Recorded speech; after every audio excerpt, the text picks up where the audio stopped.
Essencialismo. Essa é uma palavra que muita gente já deve ter ouvido por aí, né? Quase sempre ligada àquela ideia de produtividade, de fazer menos para render mais. Mas e se a história por trás desse termo for, na verdade, bem mais antiga, bem mais complexa e até um pouco controversa? Pois é, vamos mergulhar nisso. Certo, vamos começar com essa imagem. Ela é, basicamente, a promessa do essencialismo moderno em uma foto, né?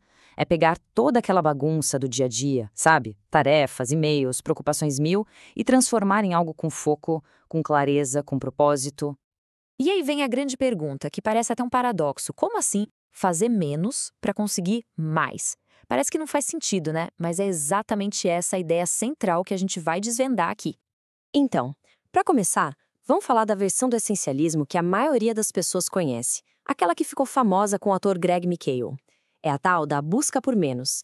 E vamos combinar, é uma resposta para um sentimento que todo mundo reconhece. Aquela sensação de estar sempre sobrecarregado, mas ao mesmo tempo subutilizado, sabe? Correndo numa esteira sem chegar a lugar nenhum. O alvo principal do essencialismo moderno é o que o McLuhan chama de a busca indisciplinada por mais. É uma boa definição, né? A analogia que ele usa é ótima. É como tentar regar um jardim inteiro com um copinho d'água. A gente acaba molhando um pouquinho de tudo, mas, no final, nada cresce de verdade. E aqui está a virada de chave, a mudança de mentalidade. De um lado, tem a pessoa não essencialista, que vive no modo reativo, tem que fazer tudo o que aparece na frente. Do outro lado, o essencialista. Essa pessoa para, pensa e decide. Eu escolho fazer só o que realmente importa. E para isso, claro, precisa aprender a dizer não para o resto. É a diferença básica entre ser um filtro ou ser uma esponja. Essa filosofia toda pode ser resumida numa frase genial do designer Dieter Rams: menos, porém melhor. E olha, o ponto não é só fazer menos por fazer. A pegada é investir a energia de forma muito mais inteligente, sabe? Para gerar o máximo de impacto. E essa imagem aqui, nossa, ela mostra isso perfeitamente. Pensa só, é a mesma quantidade de energia. De um lado, ela está toda espalhada, caótica, gerando um progresso mínimo em um monte de direções. Do outro, está focada, concentrada, criando um avanço real, significativo. É exatamente isso. A diferença entre andar 1 milímetro para todos os lados e realmente avançar de verdade. Ok, mas é agora que a história dá uma guinada e fica bem interessante. Porque o que parece ser só mais uma dica moderna de produtividade, na verdade é só uma roupagem nova para um conceito bem antigo. Para entender o essencialismo de verdade, a gente precisa voltar no tempo. Muito, muito antes de existir livro de autoajuda. Olha só isso, dê uma olhada nessa linha do tempo. A gente está falando de uma ideia que tem raízes lá em Aristóteles, na Grécia Antiga. Aí ela passa por uns debates filosóficos super intensos no século XX e só então chega no livro que todo mundo conhece hoje. Muda tudo, né? A perspectiva fica completamente diferente. Então, a gente viu que a coisa vem lá de Aristóteles. Para entender essa raiz filosófica, a gente precisa fazer a mesma pergunta que ele se fazia. Afinal de contas, o que é uma essência?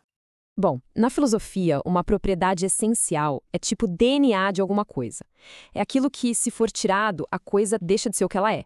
Pensa num triângulo. A propriedade essencial dele é ter 3 lados. Se tiver 4, já não é mais um triângulo. Simples assim. E em contrapartida tem a propriedade contingente. Essa é como se fosse a roupa da coisa. Voltando para o exemplo do triângulo, ele pode ser azul, pode ser vermelho, pode ser verde.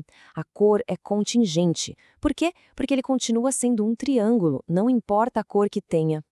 Para ficar bem claro, o exemplo clássico é o de Sócrates. A propriedade essencial dele, ser um ser humano. Ele não teria como existir sem isso. Agora, ser ateniense, isso é contingente.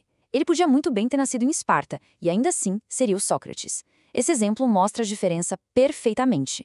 Só que essa ideia de que as coisas têm uma essência fixa, imutável, não é tão simples. Na verdade, ao longo da história, essa noção filosófica acabou abrindo a porta para umas interpretações bem perigosas, sabe, bem controversas, especialmente quando essa ideia foi aplicada a seres humanos. E um dos grandes críticos disso foi o filósofo Willard Quine. O argumento dele, de forma bem resumida, era o seguinte: o que a gente chama de essencial não é uma verdade que está na coisa. É, na verdade, uma consequência do jeito que a gente fala sobre a coisa. Ou seja, a essência estaria mais na nossa linguagem do que no mundo real. E é aqui que a gente vê o legado complicado dessa ideia. O material que a gente está analisando mostra que o essencialismo filosófico foi usado, por exemplo, para justificar a classificação de espécies antes de Darwin. E mais do que isso, serviu de base para teorias sociais que tratavam identidades como raça, gênero e nacionalidade como se fossem características fixas e mutáveis. E isso, claro, acabou sendo um pilar para muitas ideologias de discriminação. Então, a gente chega no ponto principal. De um lado, uma estratégia de produtividade. Do outro, uma doutrina filosófica com uma história bem complicada. É a mesma palavra, essencialismo, mas para descrever dois mundos que não poderiam ser mais diferentes. Vamos colocar os dois lado a lado para isso ficar bem nítido. Olhando aqui para a tabela, a diferença é gritante, né? O essencialismo moderno do McKeown foca em produtividade, em significado.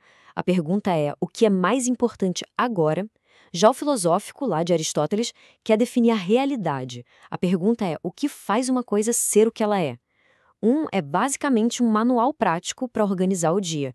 O outro é uma teoria sobre a natureza do universo. E isso tudo deixa a gente com uma reflexão final, né? Como pode uma única palavra carregar dois mundos tão, mas tão diferentes?